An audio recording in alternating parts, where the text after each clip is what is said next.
वार्तांकन रोखठोक बातमी।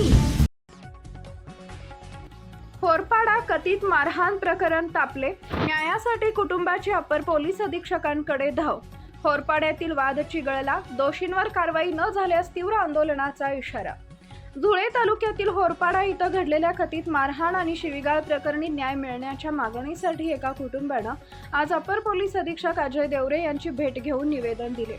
फिर्यादी शीलाबाई अहिरे यांनी दिलेल्या तक्रारीनुसार एप्रिल महिन्यात डॉक्टर बाबासाहेब आंबेडकर जयंतीच्या पूर्वतयारी दरम्यान झालेल्या वादातून स्थानिक पोलीस पाटील आणि त्यांच्या कुटुंबियांनी त्यांना मारहाण केल्याचा व जातीवाचक शब्द वापरल्याचा आरोप करण्यात आला आहे।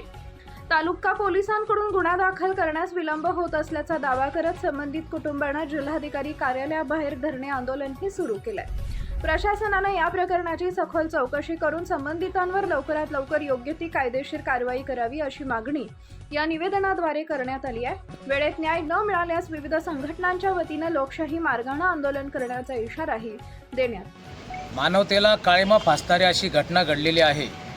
11 एप्रिल 2026 रोजी होरपाडा गावातील बौद्ध समाजाच्या एका महिलेवर तिथले स्थानिक पोलीस पाटील राजेंद्र पाटील आणि त्यांची महिला आणि त्यांचे जे काही घरातील सभासद आहेत त्यांनी अमानुषपणे त्या दलित समाजाच्या शीलाबाई आहिरे यांच्यावर अमानुषपणे अत्याचार केला आहे, मारहाण केलेली आहे। सदर मारहाणी संदर्भात गंभीर दुखापती झाल्यामुळे धुळे सिव्हिल हॉस्पिटलमध्ये 2 दिवस ॲडमिट होतात। पोलीस त्या ठिकाणी चौकशी करतात। तालुका पोलीस स्टेशनवाले चौकशी करून देखील गुन्हा नोंद होत नाही। ही या म्हणजे स्वातंत्र्यानंतर FIR दाखल न होण्याची एक मोठी शोकांतिका या आत्ताच्या काळामध्ये होते। म्हणजे ही निषेधार्ह आणि मानवतेला काळिमा फासणारी घटना आहे। आम्ही 8 दिवसापासून स्वाभिमानी क्रांती सेनेच्या माध्यमातून आंदोलन करतोय। सनदशीर मार्गाने, संविधानिक मार्गाने आंदोलन चालू आहे। एकही अधिकारी त्या ठिकाणी येत नाही। पोलीस प्रशासनाला माहिती आहे, जिल्हा प्रशासनाला माहिती आहे की आम्ही जेल रोडला एक जागा दिलेली आहे आंदोलनासाठी।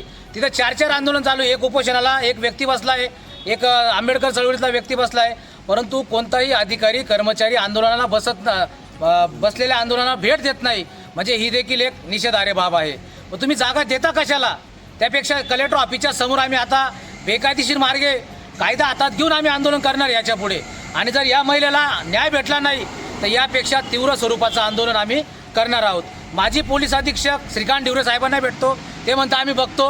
आता देवरे साहेबांना भेटलो, आम्हाला उडवडीची उत्तरे दिले जातात। या 70 वर्षानंतर जर स्वातंत्र्य काळानंतर जर अशी परिस्थिती असेल तर स्वातंत्र्य पूर्वीमध्ये काय होत असेल माणसाला, तर आज एक मोठे उदाहरण आमच्या महाराष्ट्रातील महत्त्वाच्या आणि ताज्या बातम्या पाहण्यासाठी आमच्या जय हो न्यूज चॅनलला सबस्क्राईब करा आणि बेल आयकॉन प्रेस करा।